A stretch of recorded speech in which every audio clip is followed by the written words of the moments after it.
So, Sarah, we are getting close to the end of the season. We have one Mhm. more episode after this one. And then we're going to be going on our, in between season break that we Yep. typically take. Yep.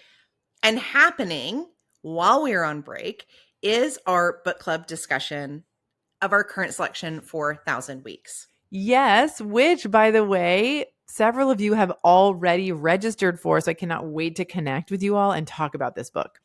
Yeah, and I actually got my copy. I got it Amazing. about a week ago. So I started reading over the weekend. I'm about 20% of the way through the book, into the book.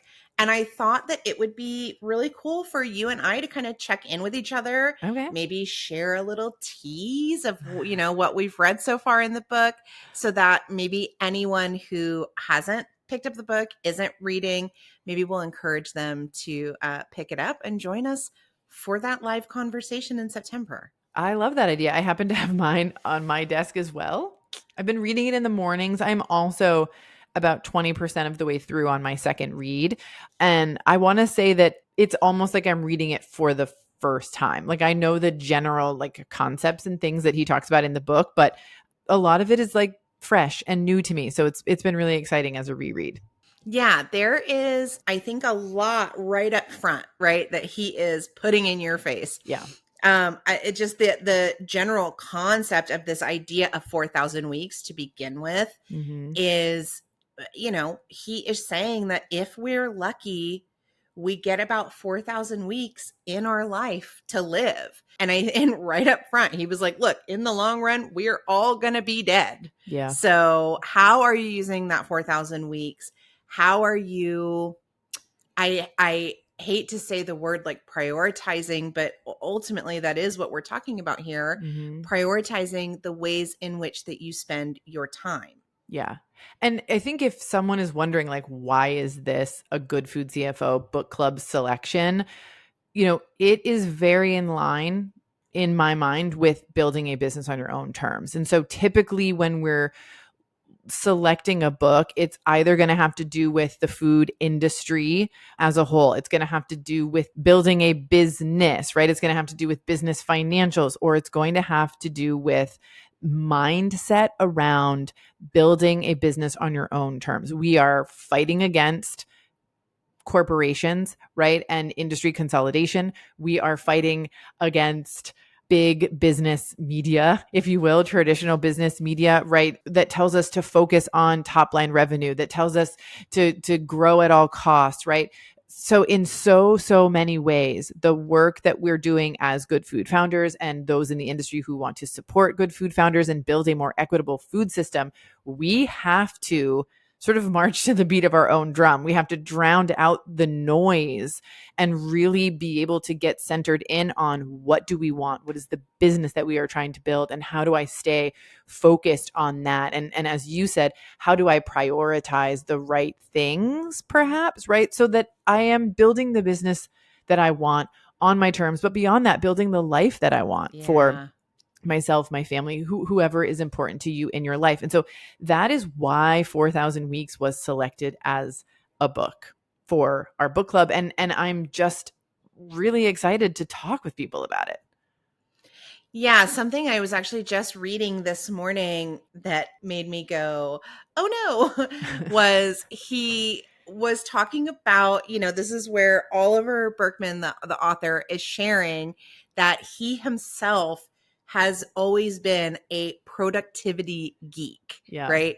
And he describes this as constantly looking for ways to optimize his schedule, optimize his calendar, optimize his time, Mm-hmm. get more done, be the most productive.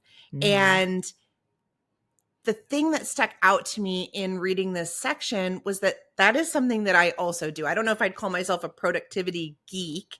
I will say that I do often spend a lot of time thinking about how am I utilizing my time throughout the day? How can I optimize, right? Or Yeah. ensure that I'm staying on track to get all of these tasks done, rather than asking myself, is it feasible?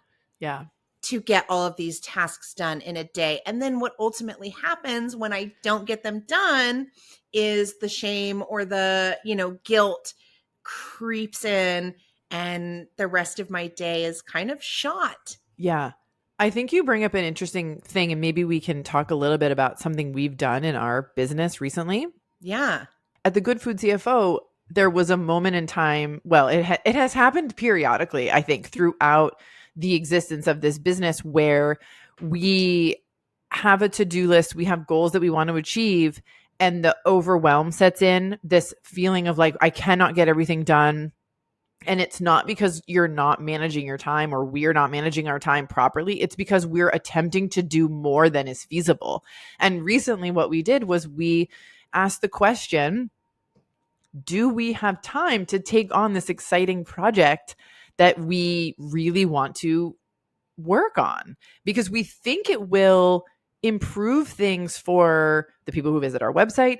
We think it will improve some of our workflows internally. And so we're very excited to do it. There are positive things that will come from getting this Yeah. work done. But, and I won't go into all of the details, but we started to realize that maybe there isn't actually time to work on that project and get our core things done. And we did a time study. And what we found out was we don't have the time to do that thing. And some changes were going to have to happen internally. So it was sort of an expectation reset to Yeah. go, we cannot take on this thing because we've got these other things going on. And so what does have to happen in order for us to be able to take it on? And it's like turning that big ship around, right? It's not going to happen overnight. You can't suddenly stop doing something, right? Or stop taking care of something, but we are working toward making the changes where we do have time to work on sort of what I'll call this creative project. Yeah. And Sarah, I love what you just said about expectation, because I think that that's something that Burkeman really kind of tees us up right at the beginning of this Yep. book by almost resetting our expectations by asking us to accept Yeah. some very fundamental things, Yep. right? I already mentioned it. Mm-hmm. Accepting that you're going to die. Yep. Accepting that there are only 24 hours in a day. Mm-hmm. Accepting that You're not going to get it all done. exactly. Exactly. Yeah. To me, this book is very much it's sobering. And it's also freeing in a way. I'm going to share like a little, like sort of like a side story, but it's related to the book. It has nothing to do with work. But my husband and I go away for my birthday every year. And I think a lot of people would be like, let's go somewhere new. Let's go, to a place we've never been before. We must check off these places on the map. And he kind of talks about this in the book of like, especially with social media, there are so many places you can go, so many things you can do when we think about it from a business perspective. So many things we can achieve, right? Or we quote unquote should be achieving. Circulating right now as we're recording this episode is a list of, check off this list of countries that you've been to.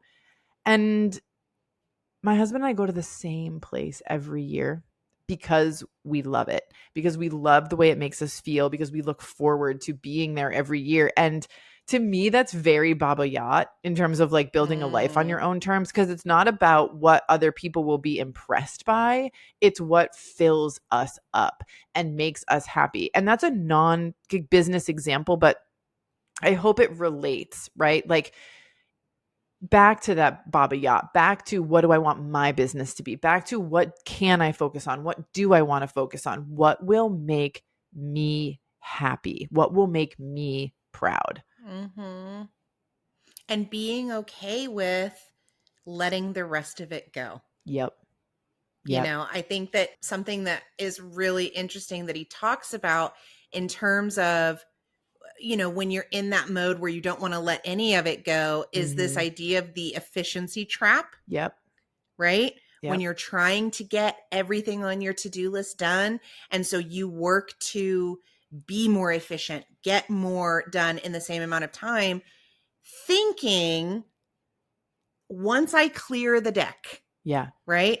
Then I will have time to work on this thing that will actually fulfill me or make me happy or achieve the thing in my business that I want to achieve. Yep.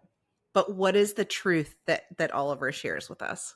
What he says is that the more efficient we become, the more work there is to do. Historically, when you look at how productivity tools and efficiency tools have worked for people, is that they then just try to pack more into their day. They don't actually take that quote unquote extra time to do something else. He also talks a lot about distraction. And this kind of echoes back to stolen focus, where we don't have to think about our impending death and when that might happen. We don't have to think about the things we're scared of. We don't have to think about the fact that we're not chasing the big dream we might have for our business or our life if we keep ourselves busy, if we keep doing task after task, right? Rather than sitting down to do what might be most meaningful for us. And I ventured to guess that that might have been part of what made this book difficult for me to read last time, but is making it really amazing to read this time. He talks a bit about procrastination and what that really is for a lot of us. There's so much good stuff in this book. And I just want to reiterate one more time that it's not about him saying, these are the ways that you make the most of your 4,000 weeks.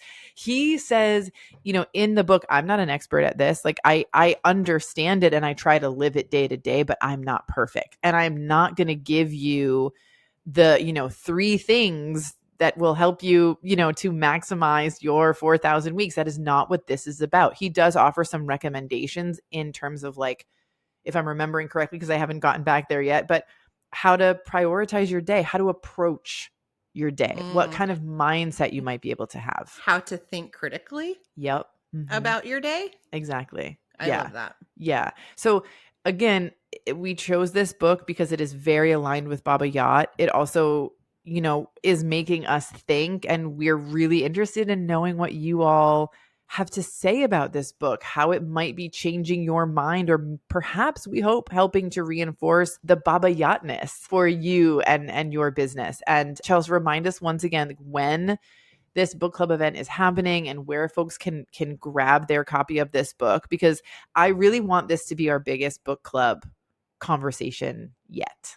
Yeah, I think it has the potential to be a very sort of progressive conversation, right? Or a conversation that helps a whole community of us kind of turn a new leaf or move our lives forward. And so I agree with you. We are going to share links down in the show notes for all of this information. So if you're driving, if you're on your run right now, right, go to the show notes to get the links. Number 1, if you haven't picked up your copy of 4,000 Weeks yet, you can do so in our Good Food CFO bookshop. We're going to have the link for that in the show notes. And don't forget that when you buy from our bookshop, you are not only supporting this podcast, but lots of independent bookstores all over the country as well. Second, if you want to join us for the conversation on September 18th, I believe that's a Wednesday, we're getting together at like 11:30 in the morning. If you're on the West Coast, it's 2:30 in the afternoon. If you're on the East Coast, so right in the middle of the day, you can register on our website. Again, that link will be in the show notes. Or if you want, you can just go to thegoodfoodcfo.com and click on book club. And the last thing I'll add there, Chelsea, is that this is an event that's open to all community members. Yes. So you do not have to be a Baba Yacht member to join. This is one way that we open the doors for connection to whomever wants to join us. If you're not a Baba Yacht, that is okay. Come and hang out with us, talk about this book, and be a part of the community.